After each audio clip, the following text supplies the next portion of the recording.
Assalamualaikum warahmatullahi wabarakatuh. Sebelumnya perkenalkan, nama saya Arina Zainun Niswah, mahasiswa Komunikasi dan Penyiaran Islam angkatan 2025 dengan NIM 222507149. Di sini saya akan sedikit membahas tentang apa itu sensasi dan memori dalam komunikasi. Yang pertama-tama, sensasi itu merupakan proses menerima rangsangan atau stimulus itu dengan alat indera kita. Lalu gimana proses sensasi itu terjadi? Pertama-tama, adanya si stimulus itu sebagai rangsangan pemicu alat indera kita untuk menangkapnya. Kemudian setelah itu terjadilah proses impuls saraf yang mana dilanjutkan oleh otak. Otak memahaminya. Kemudian apa sih sebenarnya yang mempengaruhi proses sensasi itu? Ada 3 faktor yang mempengaruhi proses sensasi. Yang pertama, intensitas dari si stimulus itu. Jadi semakin besar intensitas dari si stimulus itu, maka akan semakin besar juga proses sensasi itu. Lalu yang kedua ada kontras, yaitu maksud kontras di sini apa ya? Perbedaan yang signifikan antara si stimulus itu dengan lingkungan sekitarnya. Misal ketika kita di ruangan yang gelap, kemudian ada satu benda berwarna terang, maka otak kita akan lebih mudah terfokus pada si stimulus yang berwarna terang tersebut. Lalu yang ketiga ada faktor gerakan. Sebenarnya pada dasarnya otak manusia itu akan lebih mudah terfokus, tertuju juga pada suatu benda yang bergerak dibandingkan suatu benda yang diam. Uh, Lalu dalam proses sensasi sendiri ada proses bernama attention. Apa sih attention? Jadi dalam kehidupan kita sehari-hari sebenarnya banyak stimulus dalam sekitar kita. Tetapi tidak semua stimulus itu kita proses lebih lanjut. Nah, di sini attention sini berfungsi sebagai filter yang mana proses ini bertujuan untuk memilih dan memfokuskan stimulus mana yang akan diproses lebih lanjut. Uh, apa Ada beberapa faktor yang mempengaruhi attention di sini. Yang pertama, minat. Ketika kita memiliki minat terhadap suatu hal, maka kita akan lebih fokus, lebih memperhatikan hal-hal yang berkaitan dengan minat kita tersebut. Lalu yang kedua ada motivasi. Ketika kita ada motivasi untuk fokus pada suatu hal tersebut, maka kita akan terfokus pada hal tersebut. Lalu yang ketiga ada emosi, yang keempat ada kebutuhan, lalu setelahnya ada pengalaman sebelumnya. Ketika kita memiliki pengalaman sebelumnya dengan yang berhubungan dengan si stimulus itu, maka kita juga akan lebih mudah tertuju pada si stimulus itu. Lalu yang setelahnya, setelah ada proses sensasi itu, ada juga proses memori. Jadi memori itu adalah proses menyimpan dan mengingat kembali suatu informasi ketika dibutuhkan. Nah, dalam psikologi ada 3 teori memori. Yang pertama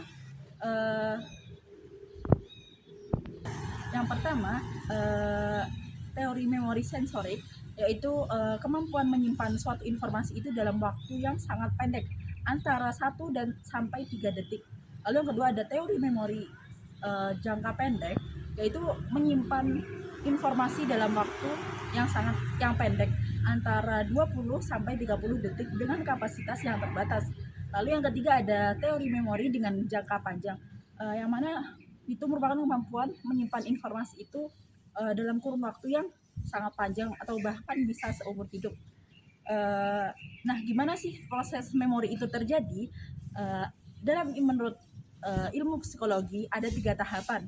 Yang pertama proses encoding, yaitu proses pengkodean. Jadi ketika kita menerima suatu informasi, otak kita tidak bisa langsung menyimpannya secara mentah-mentah. Tidak bisa menerimanya secara mentah-mentah. Maka oleh karenanya sebelum proses penyimpanan di storage otak kita, terjadilah proses encoding ini untuk memahami, menafsirkan informasi yang kita terima. Lalu yang kedua ada storage, yaitu setelah informasi tersebut kita pahami, otak kita akan menyimpannya di memori kita.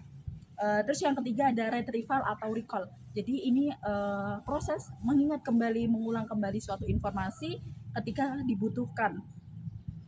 Terus lalu setelah itu ada apa sih faktor-faktor yang membuat memori itu bisa bertahan dalam kurun waktu yang sangat panjang.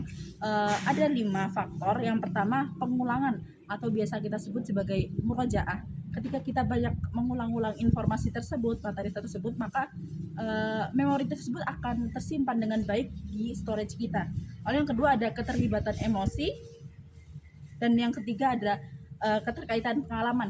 Dua hal ini saling berhubungan. Ketika kita memiliki pengalaman di memori tersebut dan melibatkan emosi, otak kita akan lebih bisa mengenang, menyimpan dengan baik memori tersebut.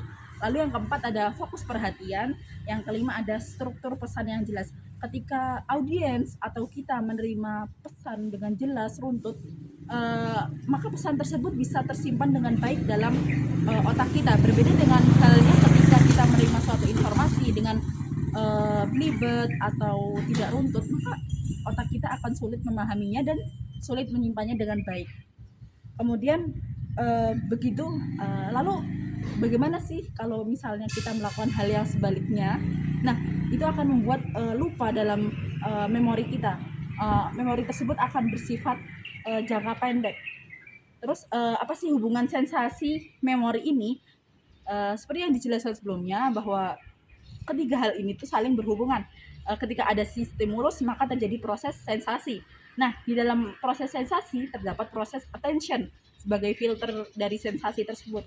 Kemudian setelah adanya proses sensasi, muncullah proses persepsi. Persepsi ini termasuk proses pemaknaan informasi. Kemudian dilanjutkan oleh memori, penyimpanan di storage otak kita. Lalu yang setelahnya akan muncul respon kita terhadap informasi yang kita terima tersebut. Nah, gimana sih komunikasi yang efektif? Nah, komunikasi yang efektif itu pesan yang disampaikan itu jelas, menarik dan bermakna. Nah, ketika pesan itu jelas, itu maka akan lebih mudah diterima oleh si audiens. Nah, ketika pesan menarik, maka akan mudah diingat oleh si audiens. Misal dengan pembawaannya yang storytelling, maka audiens akan lebih mudah untuk mengingat informasi yang didapat ketika itu. Setelah itu ada juga pesan yang bermakna.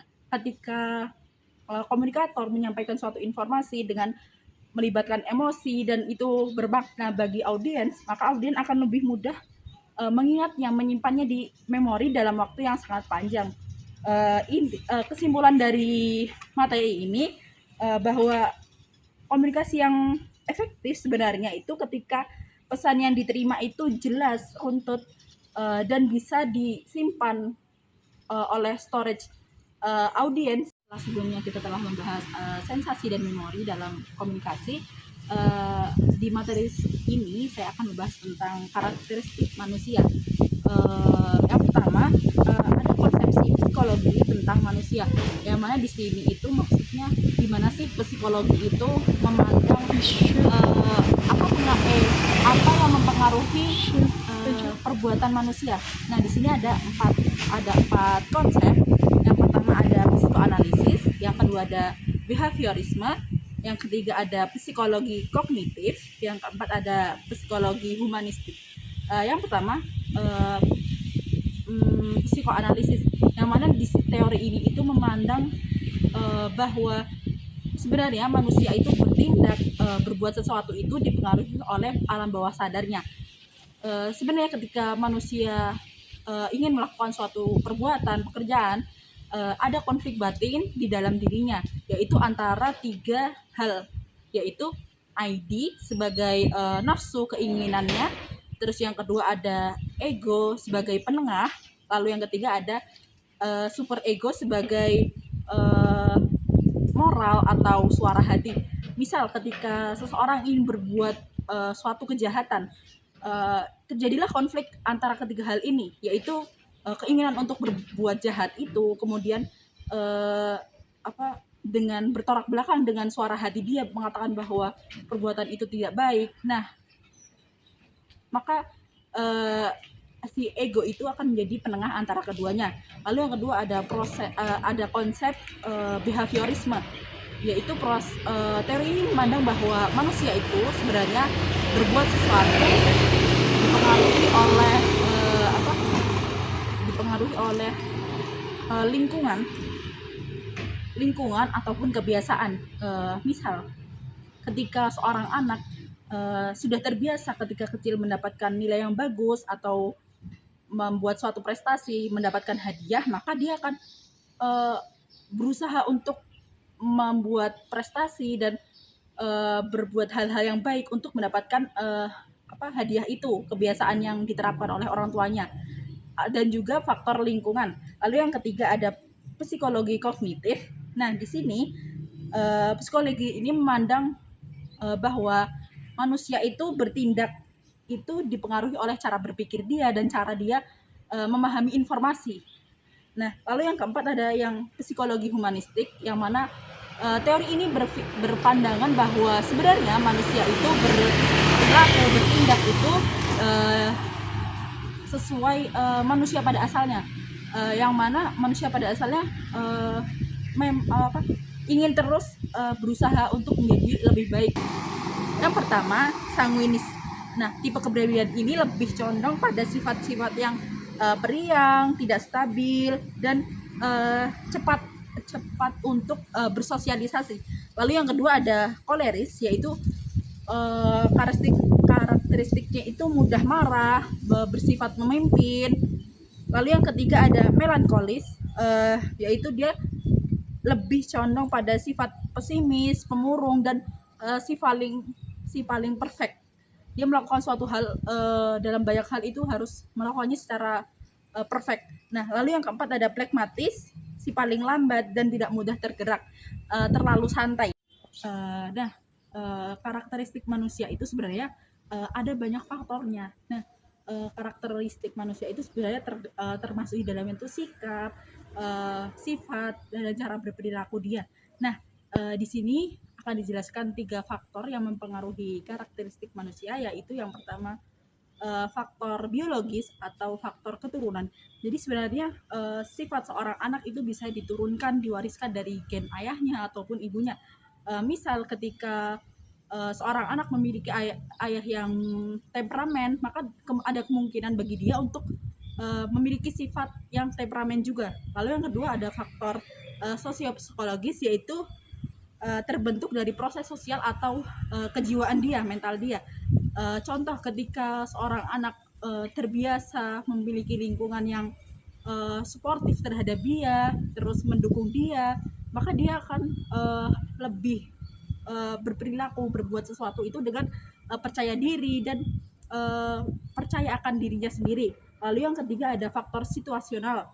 Nah, di sini sebenarnya manusia itu berperilaku itu melihat dari kondisi faktor ketika saat itu. Nah, misal nih contoh ketika seorang anak atau seorang mahasiswa, murid gitu, ketika ada dosen ataupun ada guru, maka dia akan menunjukkan sikap yang hormat, disiplin, dan sebagainya.